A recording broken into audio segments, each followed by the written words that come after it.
Got so much work to do, trying to talk to you. You give me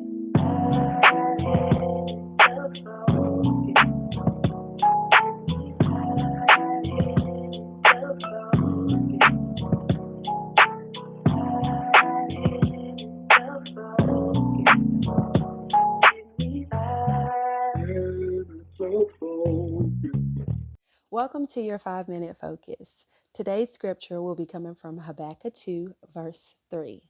And it reads, "For the vision is yet for an appointed time, but at the end it shall speak and not lie.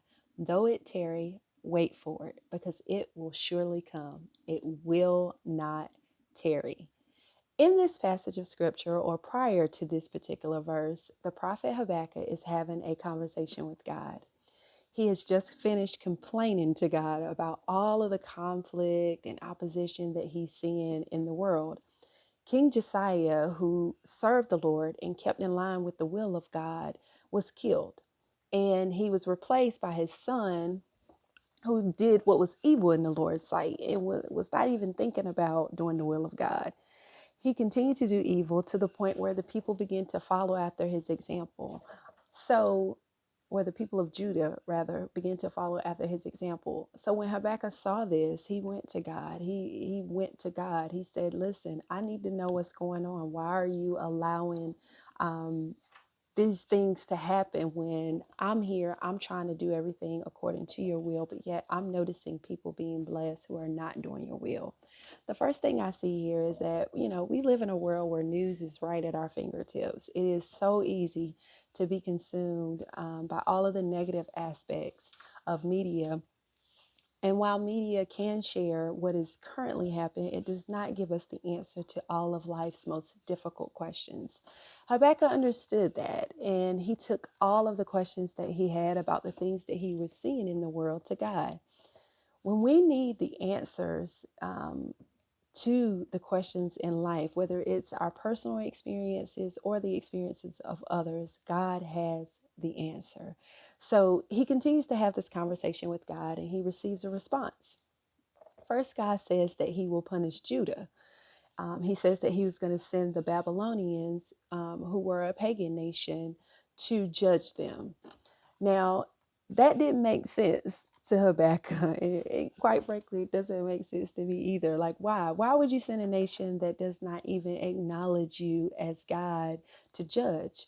And yeah, Judah had their issues, but the Chaldeans were worse. And so, Habakkuk was like, this is not fair. So it brings us down to Habakkuk 2. It says, let me see what God is going to say about this. How is God going to respond to blessing those who don't serve him? And you know what God says? God says, write the vision, make it plain upon tables, that he may run that readeth it. Now, basically, God did a quick pivot. He said, I hear you talking about what's going on with them, but I need you to be about your business. He says, for the vision is for an appointed time, but at the end it shall speak and not lie. And though it tarry, wait for it. I want to encourage you today to read this entire passage of scripture at your leisure, because God says, listen, I know what you are going through. He says, I know what you are experiencing, but I want you to write the vision. I want you to focus on what you're supposed to be doing for me. I want you to focus on um, your purpose and destiny. What are those things that you want to accomplish this year? What are those business ideas that you wanted to start? Where's the book that you wanted to write? What about that promotion that you wanted to obtain? The people that you want to inspire, whatever it is. He says, write it down, keep it in front of you. I want you to keep it posted on your bathroom mirror, in your prayer closets, at your workstations, in your car. Um, and that is just so that it reminds you that it is going to speak and it's not going to lie. It will manifest in your life. And we are always asking God when. So he says, at the appointed time, he's like, I need you to get to work. I need you to stop being so distracted by social media or all of the other distractions that life brings you. And I want you to be about your business.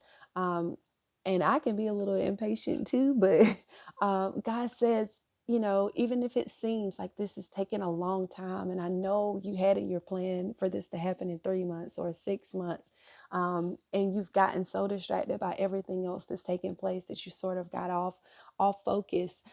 He says, but I want you, he said, it's going to come. I want you to wait for it. He said, it will surely come. And I want you to focus on what I told you.